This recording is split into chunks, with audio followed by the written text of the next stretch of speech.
Hello guys welcome back. आजिकार video रे आमे डिस्कस करिबा पार्ट 3 उपरे जोटा कि फंडामेंटल राइट्स उपरे डिस्कस करे आर्टिकल केते रु केते 12 रु 35 जाए। तो फंडामेंटल राइट्स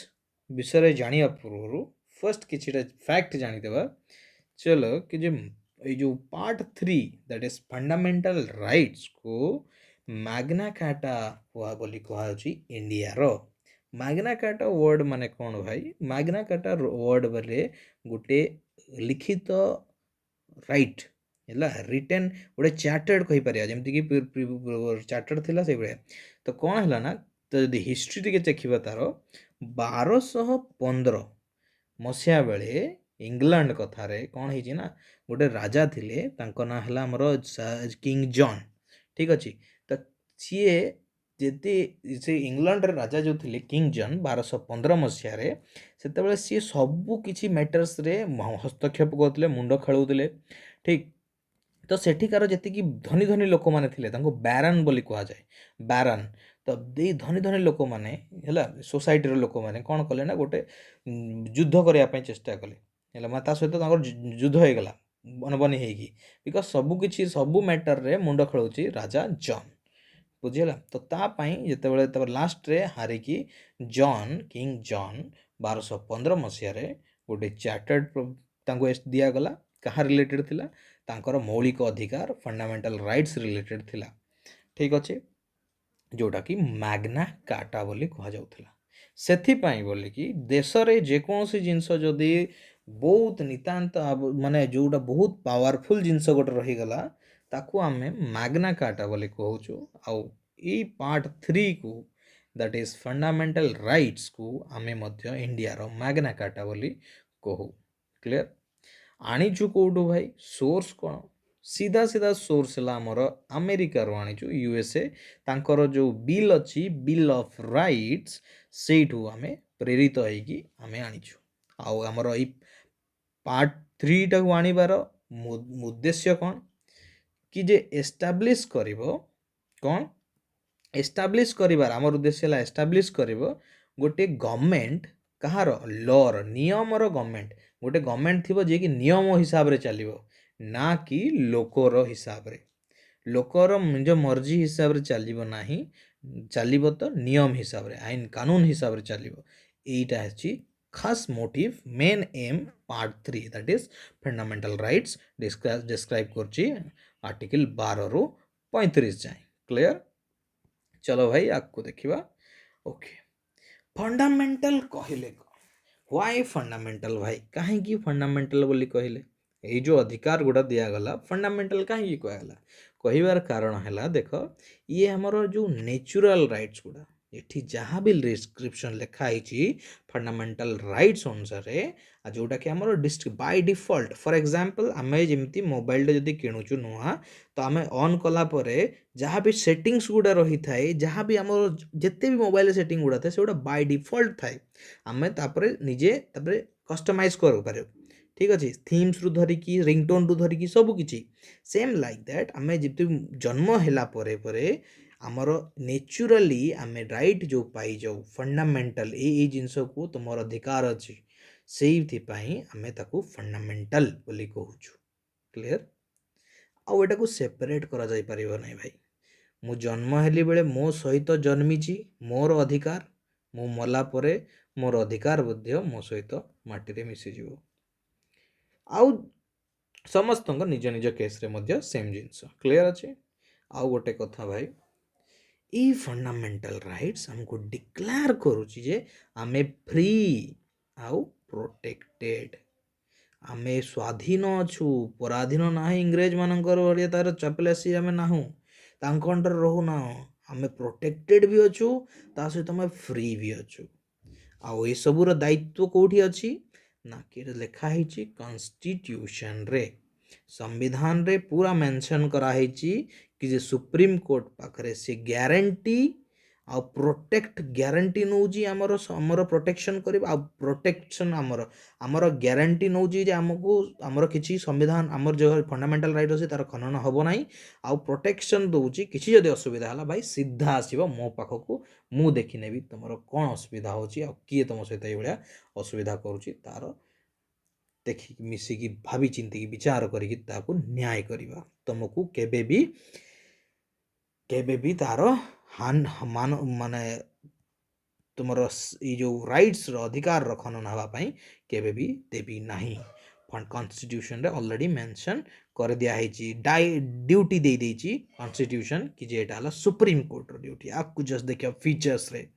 तो फंडामेंट कॉन्स्टिट्यूशन अटे गोटे fundamental law of the land constitution को कहा जाए fundamental law of the land ता पाखरे पावर्स दे अछि सब बेस्टो करा जाय छी मतलब गिवन अछि कि जे गारंटी आ प्रोटेक्ट करूची हमर फंडामेंटल राइट्स गुडा को क्लियर अछि तो ये थिला भाई काहे की फंडामेंटल्स आउ गोटे जिनस देखा कौटू आसी देख आम नॉर्मली सेमती ही कहीदेले हिस्ट्री पार्ट रे गोटे डिस्कस करवा कथा करदेवा पर जिते हिस्ट्री सेक्शंस को जीवा तो यूएसए रु आसी आम तो क्लीयर जानलु ये देख मुझे सीधा सीधा बिल ऑफ राइट्स यूएसए रु आसी मुझे मेंशन कर देछि किछि जदि इंडियन सोर्स रु जदि आम डिस्कस करवा इंडियन सोर्स रु एमती ना कि खाली फॉरेन रु आसी यूएसए रु ही डायरेक्ट जहाज से गुड़ा तो नहीं ना तो किछि जिनस फॉरेन रु छाड़ी की हमर इंडियंस रे भी किछि कल्चर्स रु किछि जिनस इनस्क्रिप्शंस रु आसी से गुड़ा को मते डिस्कस करके देखिबा चलो मनुस्मृति अच्छी शुणी जोटा कि आमर पूरा पुरातन काल रे आमे ताठू लॉ हिसाब रे मनुस्मृति हिसाब रे लॉ करू डिसाइड करा जाउतला अर्थशास्त्र तो जानिछ भाई आमर कौटिल्य कुह किंबा चाणक्य कुह किंबा विष्णुगुप्त कुह जहाँ भी कहि परछ कुह तांकर अर्थशास्त्र जो बही तांकटू मध्य आमर किछि आइडिया निया जाइछि आ अशोकंकर जो पिलर्स गुडा अछि ना इनस्क्रिप्शंस तांकर जो लेखा से लेखा रही अशोकंकर तो युड़ार मध्य किसी आइडिया निया जाइछि एगुड़ा सब बोले इनडायरेक्ट सोर्सेस ओके आ जदि डायरेक्ट सोर्स कथा कहबा तो आमर बाल गंगाधर तिलक बीजीटी स्वराज बिल गोटे पास करते सेटारे मध्य फंडामेंटल राइट्स ऊपर लेखा माने कहा जाइतिला कॉमनवेल्थ ऑफ इंडिया बिल गोटे पास होता आनिबेसन को द्वारा सी मध्य डायरेक्ट माने कही फंडामेंटल राइट रिलेटेड अधिकार नेहरू रिपोर्ट जो आसला 1928 रे सेटारे मध्य ता रिलेटेड कहुला फंडामेंटल राइट्स रिलेटेड किसी कहला तेज बहादुर सप्रू गोटे थिले जी तांकर मध्य सी गोटे रिपोर्ट देते सेठारे मध्य फंडामेंटल राइट्स उपरे किसी व्याख्या करा जाइतिला एक्सप्लेनेशन दिया जाइतिला क्लियर अच्छे भाई तो ये थिला हमर ओवरऑल आइडिया ये को हिस्ट्री पार्ट रे भी हम बुझिया कथा बट जेहेतु आम पढ़ुचु 2 मिनिट एक्स्ट्रा नहीं कि ता विषय जानी किसी असुविधा नहीं अकॉर्डिंग टू मी चलो फीचर्स देखिए एबे कौन कौन हमर फीचर्स अच्छी भाई बहुत एते आम फंडामेंटल राइट्स को मैग्ना कार्टा कही दौचु एते हमर कौन एमती जिनस रही जहाँपाई आम एते फंडामेंटल राइट्स को एते दर्जा दि जाऊँ एते वैल्यू दि जाऊँ चलो गोटे गोटे देखिए कि कौन रहिला ना किछि किछि किछि जो फंडामेंटल राइट्स गुड़ा अच्छी से गुड़ा खाली सिटीजन्स मान को पई अछि गोटे कथा देखो भाई सिटीजन और पीपल भितर फरक अच्छे या पर्सन सिटीजन कहले भाई जी भारतर नागरिक ताकू ही सिटीजन कहवा citizen of India citizen of India लिखा बदल सिटीजन लिखुची कहीं आम इंडिया विषय पढ़ुचु ना इंडिया संविधान विषय तो देख किसी जिनस जोटा रही खाली ओनली फॉर सिटीजन्स ओके आउ किसी बाकी जो रहीगला से गुड़ा को मे बी जी आमर ए जो एलियंस गुड़ा अच्छा जमती कि फॉरेन जो लोक मैंने आम एनिमी एलियंस कुह या फिर फ्रेंडली एलियंस कुह तांको भी मध्य से गुड़ा लागू हो पार ओके यहाँ गोटे तार बढ़िया फीचर्स अटे नेक्स्ट तो ऑब्वियस कथा ना भाई देख किसी जिनस जमी फॉरेन रु जड़े जदि लोक आसला पाखे यही पावर रहा कथा नुहे कि जे सी ये भोट दे पारे कथा नुहे फॉरेन रु कहीं जदि कैदी आसिक आम कैदी कराई पाकिस्तान रु सपोज अन्य कौट जदि किसी युद्ध हिसाब से रखाई से तो आम एनिमी अच्छी ना फॉरेन माने जो एनिमी एलियन या फिर गोटे जड़े टूरिस्ट अच्छी बुलापाई फ्रेंडली एलियन तो से पाखे जदि भोट देवार अधिकार रहीगला आम पाखे भी भोट देवार अधिकार रहीगला तो फरक कौन रहीगला है ना से बोली किसी पावर जमती अच्छी जोड़ा को प्रीवियस वीडियो ऑलरेडी मेंशन कर देइथिले ठीक तो सही गुड़ा पावर्स गुड़ा आम पाखे अच्छे आगू चलो आब्सोल्यूट नुहे भाई किंतु क्वालिफाइड अटे देखो आब्सोल्यूट मीन्स जहाँ लिखाई से गुड़ा सदा एमती नहीं कि सीधा सीधा तुमको ही दिज्व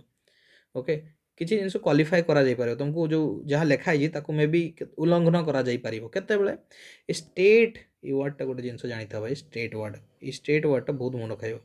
आम आर्टिकल 12 देखा ता विषय पूरा क्लीयर हो स्टेट विषय एवं खाली देख फीचर्स रे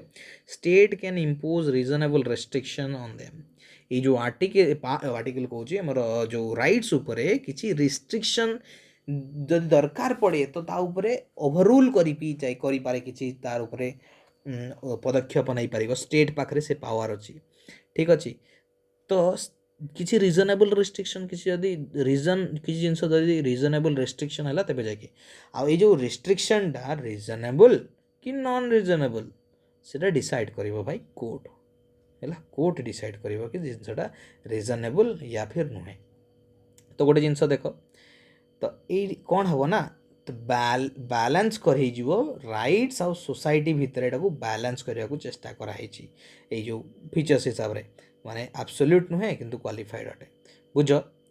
फॉर एग्जांपल मुझे कहली बैलेंस क्या क्या भितर राइट आउ सोसाइटी भितर रास्ता बना हो एनएच आजिका डेट्रे जानुच रास्ता बना चलती सेटारे तुम जदि एबे कहब कि मो जमी आसीगला रास्तार ओके माने रास्तार मीन्स ये मो जमी देकी रास्ताटा हम तो मु चाहू ना कि जमी सरकार को देवाई मु चाहूँगी मोर ही रही था मु देवाई इंटरेस्टेड ना आई एम नॉट इंटरेस्टेड तो एबे सरकार कौन कर या स्टेट कहनी स्टेट कौन कर कि जे ई उल्लंघन करी रिजनेबल रेस्ट्रिक्शंस हिसाब रे सो देखिए कि सोसाइटी राइट्स तो ऊपर है कि नहीं खनन है कि नहीं राइट्स ऊपर किसी पावर पड़े मो ऊपर है किंतु सोसाइटी बेनिफिट्स जदि होची ये रास्ता जदि हो गला सोसाइटी बहुत बेनिफिट्स होची डेवलपमेंट होची सोसाइटी उन्नति होची तापाई ये जो जनकर जो राइट्स ऊपर जदि किसी आँच आसीगले तो दिस इज रिजनेबल बोलिकी चलो इट्स कैन बी रिस्ट्रिक्टेड करा जाई पारिबो बोलिकी आमे बुझीपर से आई होप बुझा पड़ा एग्जांपल आगु चलो भाई एगेंस्ट अच्छा आमर आर्बिट्रारी एक्शंस माने डिक्टेटरशिप्स माने एक छत्रवादी जो पावर कहूच है जमती कि माने मो हेली राजा मो अंडर जमती राजा राजकीय शासन है राजा जहाँ चाहिए सी हम राजा को जी भल लगे सी राजा को जहाँ को भल लगले सी ताकू मार दिज्व या फिर ताकू दंड दिज्व सेम लाइक दैट जदि स्टेट को जदि भल लगे तो सेमती आउ या फिर गोटे प्राइवेट लोक को भल लगे तो से हिसाब से तुम उपर कार्यानुष्ठान से नहीं पारे ना ताऊपर तुम आर्बिट्रारी एक्शंस उपर पावर कसुची किए यही आमर फंडामेंटल राइट्स आमको पावर दूची कि आम पाखे पावर अच्छे आम सीधा कोर्ट को जापर अपील करें ओके किसी जिनस नेगेटिव रोचे किसी जिनस पॉजिटिव रोचे फंडामेंटल राइट्स जहाँ भी जिनस लिखाई किसी पॉजिटिव रोचे किसी नेगेटिव रोचे नेगेटिव पॉजिटिव कौन भाई देख किसी जिनस देख दुईटा जाक आम बेनिफिट रोचे किंतु दुईटा जाक आमर ह्यूमन माने सिटीजन मानकर बेनिफिट रोचे केमती देख एभरी ना सिटीजन्स एबे सपोज मु तुमको कहली खराब काम कर ना खराब जिनस देख ना खराब कथा कह ना तो लास्ट रे मुझे जिते भी कहूँ कौन कहूँ ना ना ना यहाँ कर ना है ना खास करके तो ना बोली जोड़ा कहे से गुड़ा कहला नेगेटिव हिसाब से निया खास करके नेगेटिवटा आमर स्टेट पाई बोलिकी लागू करा जाउची कि state can not do this state can not do that ये भाया अच्छी है आउ किसी जिन पॉजिटिव रे हेले तुमको यही जिनसर बेनिफिट मिलिबो तुम एटा कर तुमर एटा बेनिफिट अच्छी तुमको किसी जिनस जमती कि पॉजिटिव वे रे जदि दियागला तुमर जोटा कि आमर हाँ सकारात्मक जिनस जदि अच्छी दैट इज पॉजिटिव हिसाब से निगला आई होप बुझा पड़ दो चलो जस्टिसएबल भी अटे जस्टिसएबल न्याय तुमको मिलिबो भाई चिंता कर ना डिफेंड जेहेतु ग्यारंटी नहीं किए सुप्रीम कोर्ट हाथ में नियाई किसी भी जदि असुविधा है तुम्हें जाकि सीधा कोर्ट रे सीधा जाकि सुप्रीम कोर्ट रे करि पारिबो तुम अपील बुझेला किसी किसी केसेस गुड़ा था हाईकोर्ट थ्रू सुप्रीम कोर्ट जावाक पड़े but in this case article माने 12 ରୁ 35 छाड़ माने आर्टिकल पार्ट 3 अंडर रे जहाँ भी जिनस रहीगला 12 ରୁ 35 जो पार्ट माने आर्टिकल्स रहीगला ता अंडर जदि किसी भी तुम जदि फंडामेंटल राइट्स खनन है या फिर फंडामेंटल राइट्स कि उल्लंघन करागला तुम विरुद्ध रे तो तुम कौन कर सुप्रीम कोर्ट को डायरेक्ट जाइकी अपील कर आउ गोटे कथा किंतु सैक्रोसेंट नुहे भाई सैक्रोसेंट मीन्स परमानेंट नुहे जहाँ लिखाई से फिक्स नहीं जे तुम ये सब बेले ही हे बोल कि एक्सेप्शंस ना एक्सेप्शनल केसेस अच्छी बुझेगा तो देखा से गोटे डिस्कस करिया आउ गोटे देख सस्पेंड सस्पेंड करा तो जिते नेशनल इमरजेंसी केस आसीज ना नेशनल इमरजेंसी केस आसीज से सस्पेंड कर दिया हम तुम किंतु आर्टिकल 20 आ आर्टिकल 21 को छाड़ देकी आर्टिकल 20-21 कौन कौन लिखाई आम देखा है तुम सस्पेंड कर जो नेशनल इमरजेंसी हे जो युद्ध पूज है जे देश पूरा इंटरनेशनल लेवल रे किंतु आर्टिकल 19 को सबू सस्पेंड करा नेशनल इमरजेंसी बेले जिते बड़े कि माने एक्सटर्नल एग्रेशन हो पारे एक्सटर्नल एग्रेशन है इंटरनल इमरजेंसी माने एक्सटर्नल इमरजेंसी जो हो बाह्य देश सहित आम युद्ध चलती तो 20-21 को छाड़ी देकी बाकी सबू गुड़ा को सस्पेंड कर बट आर्टिकल 19 को गोटे केस रे जिते इंटरनल इमरजेंसी हे एक्सटर्नल इमरजेंसी ना इंटरनल इमरजेंसी जिते हम आमर देशर लोक मैंने ही जदि आर्म रिबेलियन हो माने फॉर एग्जांपल शस्त्र शस्त्र उठेकी पूरा युद्ध करने रागी कौन सरकार तरफ सरकार विरुद्ध किसी कार्यानुष्ठान जदि से करते किंतु आर्टिकल 19 उल्लंघन माने सस्पेंड हे ना क्लियर देख किसी जिन डायरेक्टली एनफोर्सेबल अच्छी किसी राइट्स आ किसी गुड़ा को एनफोर्स करा पार्लियामेंट्री लॉ देकी है एगुड़ा को आम पर एग्जांपल्स देखिए आमर भोट देवार अधिकार अच्छी देख किसी जिन डायरेक्टली एनफोर्सेबल माने किसी जिन यहाँ करने तुम बाध्य भाई है तुमको एनफोर्सेबल कराऊँच आ किसी जिन डायरेक्टली पार्लियामेंट्री लॉ कर तुमको भोट देवार अच्छी तुम ए सपोज अच्छ तुमको भोट देवार अच्छी गोटे प्लेस ए रे अच्छ तुमको भोट देवाई जावाक पड़ो तुम गाँ को प्लेस बी को तुम पाखे इच्छा नहीं आज कि तुम पाखे पैसा नहीं कि मुझे ए रु बी को जीवी जहाँ दरदाम है मो तो इच्छा नहीं ए भोट देवाई जीवी ना तो sir this is your choice तुम दे पार न दे पार किसी असुविधा ना है तो से भाया किसी बहुत सारा जिन रही तो ये थी तार फीचर्स उपर आम जहाँ फिलहाल डिस्कस कलु फीचर्स उपर आर्टिकल 12 ରୁ 35 देखा पूर्व आम कोटी यही वीडियो आम ऑलरेडी आर्टिकल 12 ରୁ धरिकी 18 जाए देखा है तो चलो किसी ओवरऑल आइडिया नहीं जावा कौन कौन रही आर गुड़ा को देखीदे आर्टिकल राइट टू इक्वालिटी रहा राइट टू फ्रीडम रहा राइट अगेंस्ट एक्सप्लॉइटेशन रहा right to freedom of religion रहा कल्चरल और एजुकेशनल राइट्स रहा आ कॉन्स्टिट्यूशनल रेमेडीज को रहा जोटा कि लास्ट जो कॉन्स्टिट्यूशनल रेमेडी रहा ताको बहुत आम डायरेक्टली सुप्रीम कोर्ट पाखक केस नहीं पार आम जदि ऊपर किसी भायोलेट करागला तो ये जिनटा को आर्टिकल 32 को soul and heart of the constitution कहला डॉक्टर बी आर आंबेडकर द्वारा बहुत बहुत इंपोर्टेंट चलो आर्टिकल 14 कौन कौन इक्वालिटी बिफोर लॉ आउ इक्वाल प्रोटेक्शन ऑफ लॉ एगुड़ा जहाँ लिखाई बस देखी दो मुझे कहीकि एक्सप्लेनेशन देवाक चाहूना बेसी टाइम वेस्ट हो बिकज कारण गोटे गोटे करके जो एक्सप्लेन कर ऑलरेडी डिस्कसिंग करदेवा ओके चलो आर्टिकल 12 पलि आस सीधा आर्टिकल 12 आमको कौन कौच भाई आर्टिकल 12 कौच जे सी डिफाइन करुच्ची सीधा सीधा जे स्टेट क्या जहाँ भी लिखाई पार्ट 3 रे तो पार्ट 3 रे किसी जिनस जब लिखाई जदि स्टेट वार्ड आसूची तो स्टेट क्या कहुए बोलिकी ये एक्सप्लेन कर तो देख स्टेट है माने सेंट्रल गवर्नमेंट ऑफ पार्लियामेंट को से माने स्टेट अंडर आसुचंती स्टेट माने राज्य नहीं ये भाई है पार्ट 3 अनुसार तो क्या स्टेट अंडर माने गवर्नमेंट और पार्लियामेंट रे जिते भी मेंबर्स होले जिते भी जहाँ गवर्नमेंट पार्लियामेंट है सेंट्रल गवर्नमेंट है आम स्टेट कही पार गवर्नमेंट और लेजिस्लेचर स्टेट गवर्नमेंट को भी आम स्टेट कही पार तुम सब समस्त को है आती लोकल अथॉरिटी रहा या फिर अदर अथॉरिटी जी मैंने कि विदिन द टेरिटोरी रोचंती टेरिटोरी भितर ही रोचंती या under constitution of government of India under mention करा जायछि से माने सब आसुचंती हमर स्टेट अंडर थरे कौन है देख बुझ कॉन्सेप्ट थरे कौन है मोर बीसीसीआई तो जानी भाई BCCI board of control for cricket in India BCCI headquarter कौटी अच्छी मुंबई है वांखाड़े शुणी मोर स्टेडियम मुंबईर ସେଇଠି ହେଲା ମୁମ୍ବାଇରେ। ଏବେ ତାଙ୍କର ହେଡ଼୍ କିଏ ଅଛନ୍ତି? ଆମର ଦାଦା ସୌରଭ ଗାଙ୍ଗୁଲି है ना। ଆଉ କେବେ ହେଇଥିଲା ଏଷ୍ଟାବ୍ଲିଶ୍ 1928ରେ ସାୟଦ ହେଲା। ତ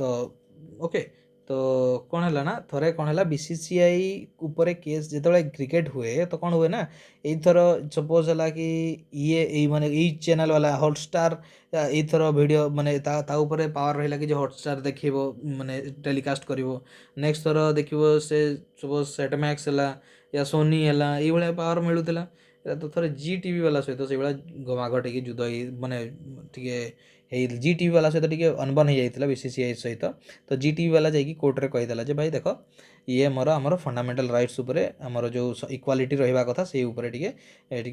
କ'ଣ କହିବି ଇକ୍ୱାଲିଟି ଉପରେ ଆଞ୍ଚ ଉଠେଇଦେଲା। ଠିକ୍ ଅଛି, ଯେ ସମସ୍ତଙ୍କୁ ମିଳିବା କଥା ଚାନ୍ସ, ସେ ପାର୍ସିଆଲିଟି କରୁଛି, GTV ବାଲାକୁ ଚାନ୍ସ ହିଁ ଦେଉନାହିଁ। କାରଣ ସେ ପର୍ସନାଲି ହେଇଯାଇଥିଲା, ପର୍ସନାଲି GTV ବାଲା ସହିତ BCCIର ପଟରି ଖାଉନଥିଲା। ତ ସେତେବେଳେ ମାନେ କୋର୍ଟ କ'ଣ କହିଲା ନା, କୋର୍ଟ କହିଲା ଯେ ଦେଖ ଭାଇ BCCIଟା ଗୋଟେ ଗଭର୍ଣ୍ଣମେଣ୍ଟର ପାର୍ଟ ନୁହେଁ। ଠିକ୍ ଶୁଣୁଛ, BCCIଟା ଗୋଟେ ଗଭର୍ଣ୍ଣମେଣ୍ଟର ପାର୍ଟ ନୁହେଁ, ସିଏ ଷ୍ଟେଟ୍ ଦର୍ଜା ତାକୁ ମିଳିଲା ନାହିଁ। ସେଥିପାଇଁ ବୋଲିକି BCCI କୋର୍ଟ ଜିତିଗଲା ଆଉ GTV ବାଲା ଚୁପ୍ ରହିଗଲା। କ୍ଲିୟର। ତ ଷ୍ଟେଟ୍ ଏଟା ଡିପେଣ୍ଡ କେଉଁଟା ଷ୍ଟେଟ୍ ରହିବ କେଉଁଟା ଷ୍ଟେଟ୍ ରହିବ ନାହିଁ ସେଇଟା ଡିପେଣ୍ଡ କରୁଛି କୋର୍ଟ ଉପରେ। ଠିକ୍ ଅଛି, କୋର୍ଟ ଡିସାଇଡ଼ କରିବ ଏଇଟା ଷ୍ଟେଟ୍ ନୁହେଁ ବୋଲିକି। କିନ୍ତୁ ନର୍ମାଲି ଜାଣିଥାଅ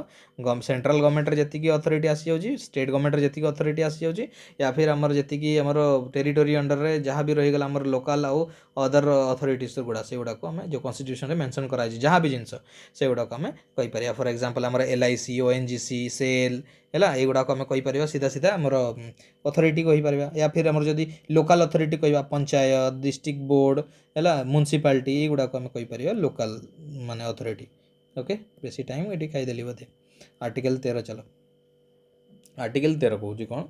ସିଏ ଭାଇ ଦେଖ ଆର୍ଟିକଲ୍ 13 କ'ଣ କହୁଛି ନା, ସିଏ provides protection of fundamental rights. Fundamental ରାଇଟ୍ସର ପ୍ରୋଟେକ୍ସନ୍ ଦେଉଛି। କହୁଛି ଯେ ଯେତେବେଳେ ଲ ତିଆରି କରାଯିବ ନା ସେତେବେଳେ ତୁମର ଫଣ୍ଡାମେଣ୍ଟାଲ ରାଇଟ୍ସ ଭାଉଲେଟ୍ ହେବା କଥା ନୁହେଁ। ଠିକ୍ ଅଛି, ଯେତେବେଳେ ଲ ତିଆରି କରାଯିବ ସେତେବେଳେ ଫଣ୍ଡାମେଣ୍ଟାଲ ରାଇଟ୍ସ ଭାଉଲେଟ୍ କରାଯାଇପାରିବ ନାହିଁ, ସେଇଟାକୁ ଧ୍ୟାନରେ ରଖିକି ଲ ଫର୍ମେସନ୍ କରାଯିବ। କିନ୍ତୁ କିଛି ଏକ୍ସେପସନାଲ୍ କେସେସ୍ ଅଛି ଭାଇ। For example national security case ଯଦି ଆସିଗଲା ସେତେବେଳେ କିନ୍ତୁ ତୁମର ଉପରେ ସେତେବେଳେ ଏକ୍ସେପସନ୍, ତା ଉପରେ ଏକ୍ସେପସନ୍ ଅଛି କିଛି ନାହିଁ। ତୁମ ଯଦି ଫଣ୍ଡାମେଣ୍ଟାଲ ରାଇଟ୍ସ ଉପରେ ଯଦି ଭାଉଲେସନ୍ ହେଉଛି ତ ଚଳିବ, ବିକଜ୍ ଦେଶର କଥା ଆସିଗଲା ନା, ସିକ୍ୟୁରିଟି ଆସିଗଲା, ନ୍ୟାସନାଲ୍ ସିକ୍ୟୁରିଟି ଆସିଗଲା। ପବ୍ଲିକ୍ ରିଲେଟେଡ଼୍ କିଛି ରହିଲା,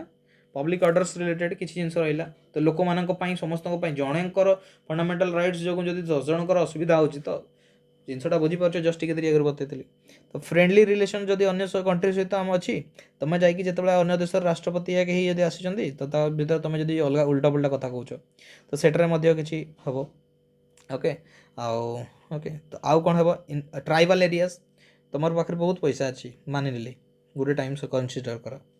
ବହୁତ ପଇସା ଅଛି ଗମାଗଟା, କେଉଁଠି ପଇସା ଖର୍ଚ୍ଚ କରିବି, ଯେମିତି ଦୁବାଇରୁ ଆସିକି ପଳେଇ ଆସିଲ, କେଉଁଠି ପଇସା ଖର୍ଚ୍ଚ କରିବି ବୁଝା ପଡ଼ୁନାହିଁ। ତୁମେ କ'ଣ କରିବ, ଗୋଟେ ଟ୍ରାଇବାଲ୍ ଏରିଆସ୍କୁ ଏବେ କହିଲ ଗଲ ଭାଇ ଦିଅ ତୁମ ଯେତିକି ଜମି ଅଛି, ମୁଁ ଏତିକି ଟଙ୍କା ଦେଉଛି, ସବୁ ମୋତେ ଦେଇଦିଅ, ମୁଁ ଏଇଠି ଫ୍ୟାକ୍ଟ୍ରି ବନେଇବି। ଟ୍ରାଇବାଲ୍ ଟ୍ରାଇବ୍ସ ମାନେ କ'ଣ କରିବେ, ଦେଇଦେବେ ତାଙ୍କୁ ଯଦି ପଇସା ଦରକାର ଥିବ। ବଟ୍ ଯଦି ତାଙ୍କ ଭିତରୁ କେହି ଯଦି କେସ୍ କରିଦେଲା, ପଇସା ଦେଲା ପରେ ମଧ୍ୟ ବି ତା ଉପରେ ତୁମକୁ କାର୍ଯ୍ୟାନୁଷ୍ଠାନ ତୁମ ଉପରେ ଚାଲିବ ଆଉ ତୁମକୁ ହଟେଇ ବି ଦିଆଯିବ। ତାଙ୍କ ପଇସା ସେମାନେ ତୁମ ଯେଉଁ ପଇସା ସେମାନେ ସେମିତି ବି ନେଇଯିବେ, ଆଉ ତାପରେ କୋର୍ଟ ଉପରୁ ତୁମକୁ କେସ୍ ବି ତୁମ ଉପରେ ପଳେଇ ଆସିବ। କି ତୁମ ପାଖରେ ସେ ପାୱାର ନାହିଁ କି ଭାଇ ତୁମ ଟ୍ରାଇବାଲ୍ ଏରିଆସ୍ ଗୁଡ଼ାକୁ ଇଣ୍ଟରଫେସ୍ କରିପାରିବ ହେଲା। ତ ଏଇଭଳିଆ କିଛି ଜିନିଷ ୱେଲବିଂ, ଯଦି ଡେଭଲପମେଣ୍ଟ ଓମେନ୍ ମାନଙ୍କର, ଚାଇଲ୍ଡ ମାନଙ୍କର, ୟା ଫିର୍ କିଛି ୱିକର୍ ସେକ୍ସନ୍ସ ରହୁଛନ୍ତି, ବ୍ୟାକୱାର୍ଡ଼ କ୍ଲାସେସ୍, ତାଙ୍କର କିଛି ଡେଭଲପମେଣ୍ଟ ପାଇଁ କିଛି ଜିନିଷ କରାହେଉଛି ହେଲା, ୱେଲବିଂ ପାଇଁ, ତ ସେଇ ଜିନିଷରେ ଏକ୍ସେପସନ୍ ଅଛି ହେଲା। ତ ସେତେବେଳେ କହିବ ନାହିଁ କି ଯେ ମୋର ମେଲ୍କୁ ଫିମେଲ୍କୁ ମିଳିଲା, ମେଲ୍କୁ କାହିଁ ମିଳିଲାନି ହେଲା। ଯେମିତିକି ଚାଇଲ୍ଡକୁ ଏଜୁକେସନ୍ ପାଇଁ ମିଳୁଛି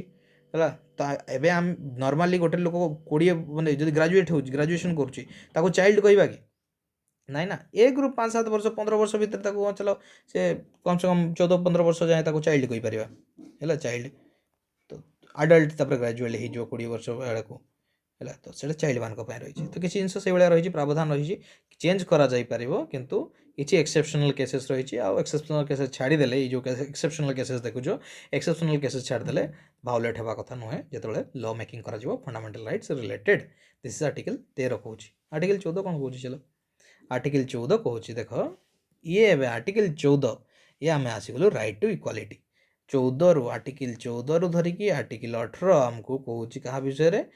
आमर एक राइट टू इक्वालिटी विषय तो फर्स्ट आर्टिकल 14 कौन इक्वाल सब किसी मिल इक्वाल कौन हम देख आर्टिकल 14 कहला equality before law and equal protection of law दुईटा जिन अलग अलग अच्छी भाई बुझ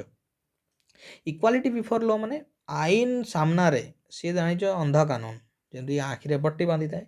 देख अंध कानून सेठी जी भी था ना कहीं आमको समान देखा पड़ो सामान हिसाब से आम से निज लोक पर लोक से हिसाब से किसी ना ओके सेठी अच्छी absence of any special privileges in favour of any person any जदि से तार जो चिन्हा परिचय लोक था या फिर किसी जदि रेपुटेड लोक था कि राजा था जी भी था डजंट मैटर समस्त समान कानून that is equality before law okay एबे देखिए तापर लास्ट कहबी नेगेटिव कॉन्सेप्ट कोन एपट साइड पॉजिटिव कॉन्सेप्ट लिखी जी जिनस को लास्ट कहबी तापर एक्सेप्शनल विषय भी अच्छी तांकर भीतर भी एक्सेप्शन अच्छी आउ देखो नेक्स्ट एटा आउ देखो इक्वालिटी बिफोर लॉ आछि ब्रिटिश ओरिजिन अटे एटा गोटे ब्रिटिश ब्रिटेन रु आमे एटा को नैछु बुझिला तांकठर इंस्पायर हेछु कहबा को पड़लो आउ equal protection of law means protection तुमको इक्वल मिलिबो हैला फॉर एग्जांपल तुम पाखरे किछि अधिकार अछि बिकज तुम किसी स्पेशल पर्सन अट है जोटा कि आम अमेरिकन कन्स्टिट्यूशन रु नहींचु है equal treatment under the equal circumstances sorry equal treatment under equal circumstances माने किसी कंडीशंस अच्छी से कंडीशंस जब तुम जब ये असुविधा है तो तुमको से क्षमा दि जापर बुझीगला ओके तो देखिए चलो तो से जो इक्वाल देख जिनसटा केतबेले हेबो देख पॉजिटिव कॉन्सेप्ट और नेगेटिव कॉन्सेप्ट बुझ पॉजिटिव कॉन्सेप्ट रहा इक्वाल प्रोटेक्शन तुमको प्रोटेक्शन मिलिबो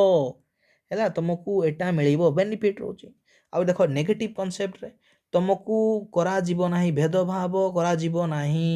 तुमको समस्त को समान भाव में देखा जीवो तुमको बेसी बेनिफिट दिया जीवो नाही स्पेशल प्रिविलेज दिया जीवो नाही नाही नाही रे कहूची तो देति इक्वालिटी बिफोर लॉ ताहला नेगेटिव कॉन्सेप्ट और equal protection of law that is positive concept किंतु दुजन जाक बेनिफिट कहार आमर ही बेनिफिट रोचे ना सिटीजन्स बुझीच कॉन्सेप्ट देख एक्सेप्शंस केस रे किछि एक्सेप्शंस भी रही जिते प्रेसिडेंट पाखे प्रेसिडेंट जदि तुम कहीदेव कि हाँ ये केस होगा ये जिनटा को प्रेसिडेंट कही तो प्रेसिडेंट उपर किसी कार्यानुष्ठान निजी ना भाई पाखे से एक्सेप्शनल केसेस अच्छी बुझेगा ये जो जस्ट एवं आम कहूँ इक्वालिटी सर्कमस्टांसेस हिसाब से अंडर द इक्वाल सर्कमस्टांसेस से हिसाब से आम जो डिस्कस करवा तो प्रेसिडेंट हिसाब से पावर अच्छी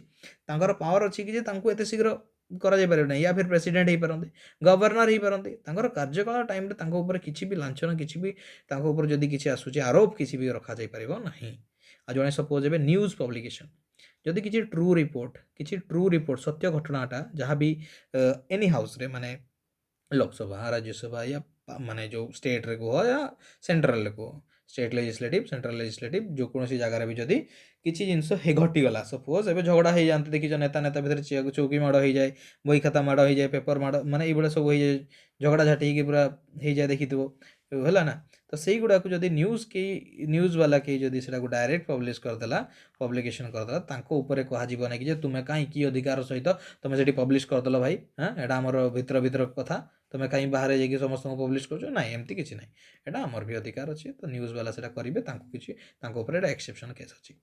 एमपी एमएलए पाखे भी अच्छी जे से स्पीक एनीथिंग से जहाँ भी कहीपर क्या भितर पार्लियामेंट थाई कि भितरे से माने कहीपर लेजिस्लेटिव भितरे से थी कहीपर कि जे एमती एमती कथा कहते ना तो देखी तुम मैंने कि जो झगड़ा हुए जमी केजरीवाल वाला तो लाणी तो कहन ना शुणी तो ठीक तो सही सब जिन एवं नॉर्मली आम देखु काश्मीरी फाइल्स उपर भी बहुत सारा जिन चलता एवं जो रिसेंटली तुम बयान दि जाता मोर क्या द्वारा मोर केजरीवाल द्वारा अमित शाह फिर रिप्लाय देते तो सेगुड़ा बहुत सारा जिन सेगुड़ा आम देखिपुँ ना ना जदि न्यूज पब्लिकेशन उपर जदि सीधा सीधा बैन लगी जाता ना तो आम एवं ये जिन गुड़ा देखी पार ना कि यहाँ आम अधिकार अच्छी बोलिक आम देखिपुँ कि जदि खराब भल भल खराब कहीदेले भी किसी कहे ना है छूट मिली बहुत पावर प्रिविलेज मिली कि किसी कार्यानुष्ठान किसी निपर फॉरेन डिप्लोमेट्स देख सपोज यूनाइटेड नेशन ऑर्गेनाइजेशन यूएनए रु जो कि आसला या फिर फॉरेन डिप्लोमेट्स में या फिर कई आंबासाडर बाहर आसला आसिकी आमर इंडियन वाला को कई एक्सीडेंट होगी ठुकीगला जन से डेथ होगा इंडियन तो कहबनी कि इंडियन वाला कहीं मर्डर इंडियन वाला को मर्डर करदेला से फरेनर ताको से फाँसी दियो ना सेमती किसी हो पारे छूट दिखाई भाई छाड़ दिखाई एक्सेप्शनल केसेस कहूँ ना पावर मिली कि से विषय से मैटर किसी असुविधा हम ना ओके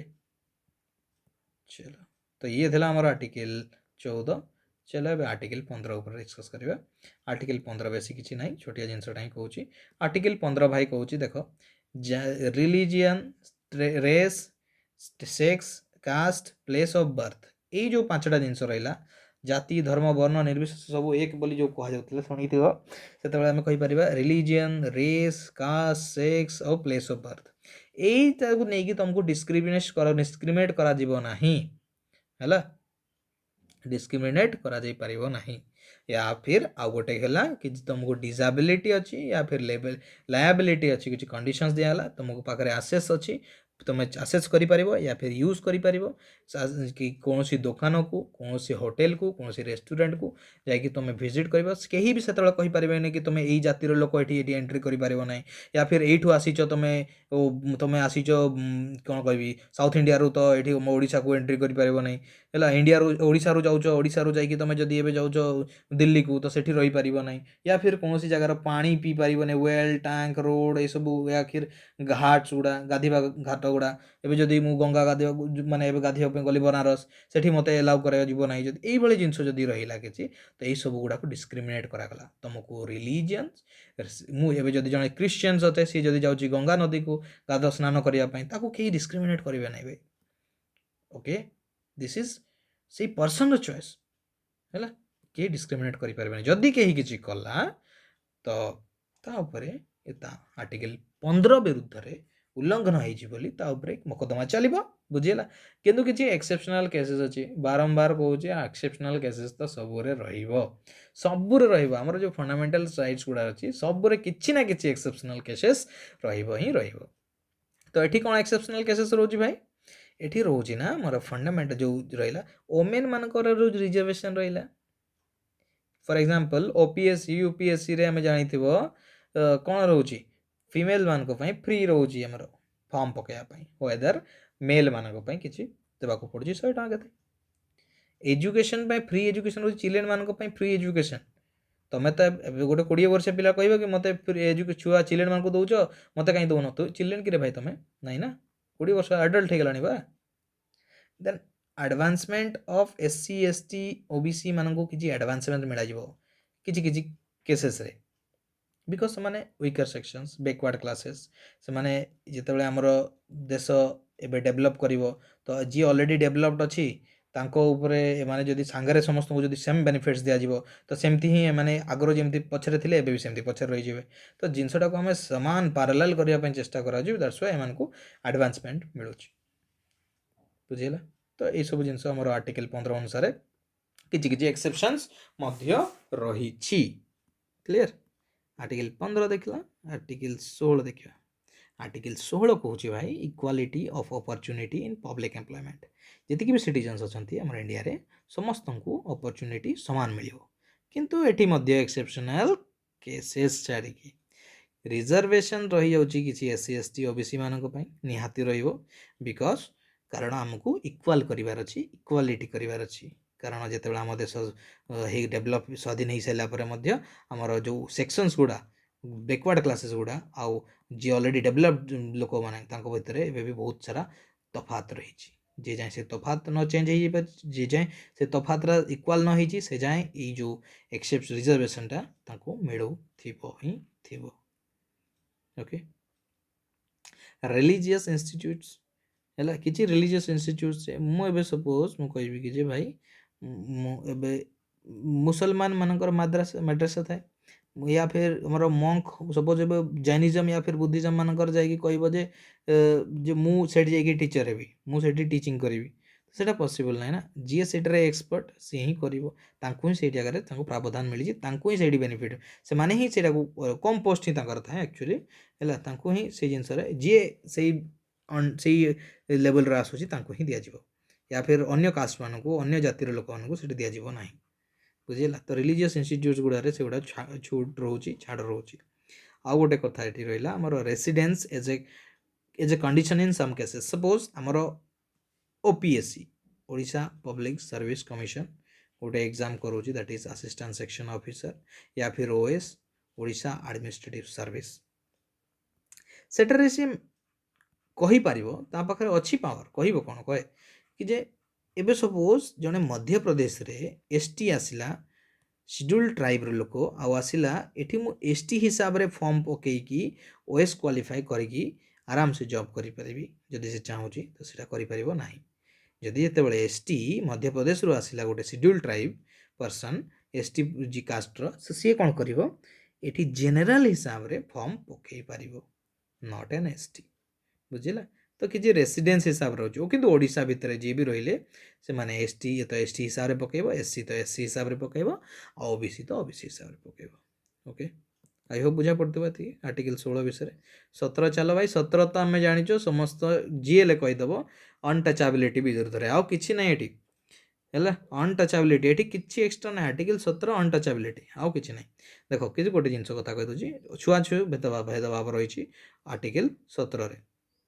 अनटचेबिलिटी ऑफेंसेस एक्ट 1955 रे आसीतिला एई अनटचेबिलिटी वर्ड को ताको चेंज कर दियाला एई जो 1955 वाला एक्ट को एबे ना चेंज करिकी protection of civil right act 1955 कर दिला 1976 बेलको है कहीं ना से चाहूले जे एई अनटचेबिलिटी वर्डटा ही हमर नेगेटिव भलिया आसी जाउची बिहेव माने माइंड रे ही नेगेटिव भलिया जेंति आसी जाउची तो सेति पय बोले एई वर्डटा ही हटै देले हले ताको सिविल राइट्स एक्ट हिसाब रे जदी कहि दबा तो ताको बेटर सुबा जीव बोली कि ताको 1976 रे ताको चेंज करके मॉडिफाई कर दिया गला। क्लियर आर्टिकल 17 कहूँ अनटचेबिलिटी आउ किसी ना सीधा सीधा 18 चलो लास्ट रही 18 देखा आबोलिशन ऑफ टाइटल्स भाई किसी स्टेटस अच्छी राजाधिराज महाराजा या किसी बड़ बड़ टाइटल्स तुम जदि राजकीय वाला जमी रखुले से भाया टाइटल्स अच्छी से गुड़ा ना चलो ना भाई तुम ये से गुड़ा कम देव ना आगुरी जो चलता से गुड़ा खत्म गला टाटा ओके किंतु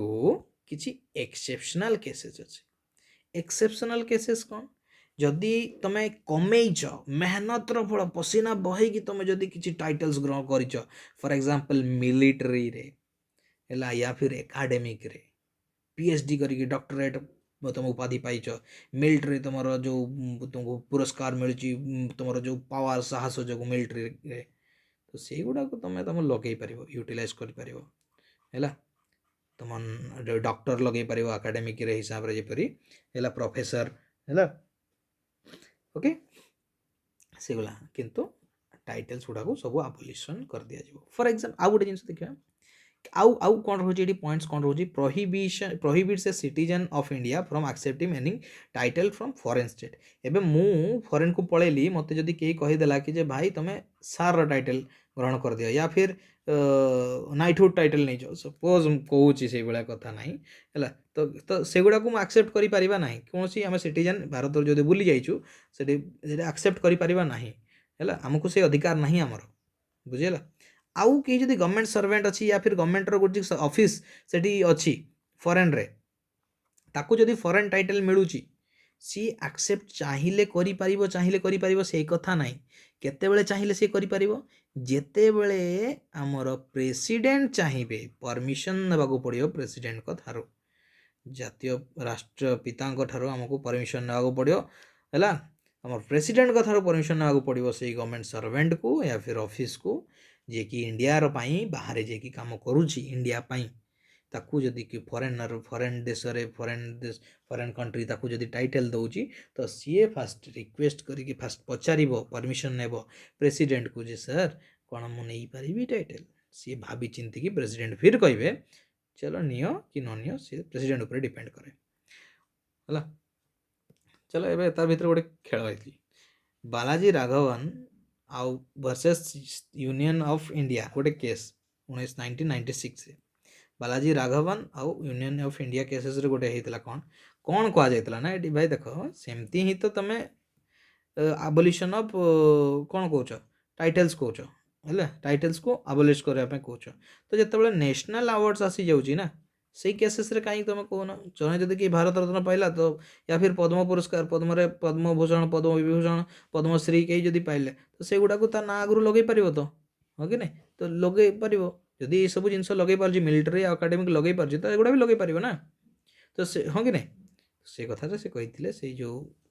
ମୋର ବାଲାଜୀ ରାଘବନ୍ କେସେସ୍ରେ ହେଇଥିଲା ଯେଉଁ ୟୁନିୟନ୍ ଅଫ୍ ଇଣ୍ଡିଆ ସହିତ ଯେଉଁ ହେଇଥିଲା 1996ରେ ସେତେବେଳେ ସୁପ୍ରିମକୋର୍ଟ ଭାଇ ସିଧା ସିଧା କହିଥିଲା ଦେଖ ଭାଇ टाइटेल्स माने हेरेडिटरी जो राजा तांकर जो वंशानुगत भाव जो टाइटेल्स गोटे पर गोटे गोटे पर गोटे तुमको मिली मिली जाउची से टाइटेल्स को हम अबलिश कर दउछु आउ एटा को भी तो लोक माने ताकू भी तो चूज करा जाउची ना नेशनल अवार्ड्स गुडा को भी तो सेमानकर किछि अवदान थाई रहउची निज फील्ड रे बट सेई पर्टिकुलर प्राइज पई तो सेमाने मेहनत करनोतले ना तांकू सेटा को दिया गला कि जे तांकर हार्ड वर्क तांकर लेबर देखि कि तांकू से नेशनल अवार्ड्स तांकू दिया जाउची तो यहीगुड़ा केसेस रे मध्य तांकू यूजेस करा जाई परिबो नाही किछि एक्सेप्शनल केसेस कहि दियाला सेतबेले एक्सेप्शनल रहि गला तो देखियो चलो एक्सेप्शन कोन हेतला एग्जांपल सहित हम बते देबी नेशनल अवार्ड्स रे कहली भारत रत्न पद्म अवार्ड्स गुड़ा जो रहिला पद्म अवार्ड्स रे केला पद्म विभूषण पद्म भूषण पद्मश्री है ना तो यही सब अवार्ड्स गुड़ा को मध्य तुमर मन इच्छा तुम लगे पार नहीं कि भारत रत्न ये तुम ना लिखि दो प्रणब मुखर्जी है तुम निजर ना आगु से भाई लगे पार ना अच्छा आमे कहीपर जहाँ को मिली सी कहीपर ना है जहाँ को मिली आम आम तो रईट टू आमर कहार अच्छे स्पीच अच्छी तो आम ए सपोज मत मुझे चाहिए कि मुझे कहली जहाँ को पद्मभूषण पद्मश्री जहाँ भी मोर इच्छा मुझे कहीदेली बुझेगा किंतु जहाँ को मिली सी ता पाखे पावर नहीं कि सी कह से भाया या यूटिलाइज कर पाखे नेम प्लेट लगे या कौन जिनस से नेम सार प्रदर्शन कर नेशनल अवार्ड क्लीयर ता निज टाइटल्स समस्त को जना है तो एग्जाम्पल्स देख डिसेम्बर मसीहा डिसेम्बर 2013 बेले कौन होता ना आमर आंध्र प्रदेश हाईकोर्ट कौन कही सुपरस्टार मान को तो जानी मोहन बाबू आ ब्रह्मानंदम तो ब्रह्मानंदम ये मानू कौन कहला थे कौन है 2013 मसीह गोटे मुवी जो आसला से कौन है थिएटर जो मुवी कला बाय माने ये रोल कर पद्म पद्मश्री मोहन बाबू पद्मश्री ब्रह्मानंदम बोलिकी सेठी यूटिलाइज करा जायतला यूज करा जायतला से टाइटल्स को नेशनल अवार्ड्स जो टाइटल्स को पद्मश्री को से 2013 मसीहा बेल को से दु जन को हाईकोर्ट कहीदेला जे भाई देख तुम उल्लंघन कर देछ भाई बुझेगा आर्टिकल 18 उल्लंघन कल है आर्टिकल 18 ठीक उल्लंघन कल चलो तुम फेरे दियो है तो ब्रह्मानंदम तुम तो जानी थो भाई तुम जानी कि नहीं देखी दो फोटो देखी दो यही पर्सन हूँ ब्रह्मानंदम 2000 एक सेकेंड 2009 रे पाइथिले फेरे देले हो कि नहीं कहीं ना से गोटे यूज करदे ना से पद्मश्री तुम यूज करने मना कर आर्टिकल 18 अनुसार तुम यूज करदेल तो दैट्स व्हाई से फेरे देले फेरिया हाईकोर्ट ताको बाध्य कले क्लियर आई होप एतिकी जिनस बुझा पड़ी भाई जहाँ भी फंडामेंटल राइट्स रहीगला पार्ट 3 गोटे पार्ट ही बतेली 12 रु धरिकी 18 जाए 14 रु धरिकी 18 तो सेमती ही राइट टू इक्वालिटी रहिला है 14 रु 18 तो सेमती ही राइट टू इक्वालिटी रहिला बाकी पार्ट को गोटे गोटे करके आम कंप्लीट करके कंप्लीट करदे नेक्स्ट वीडियो रे okay till then take care bye bye.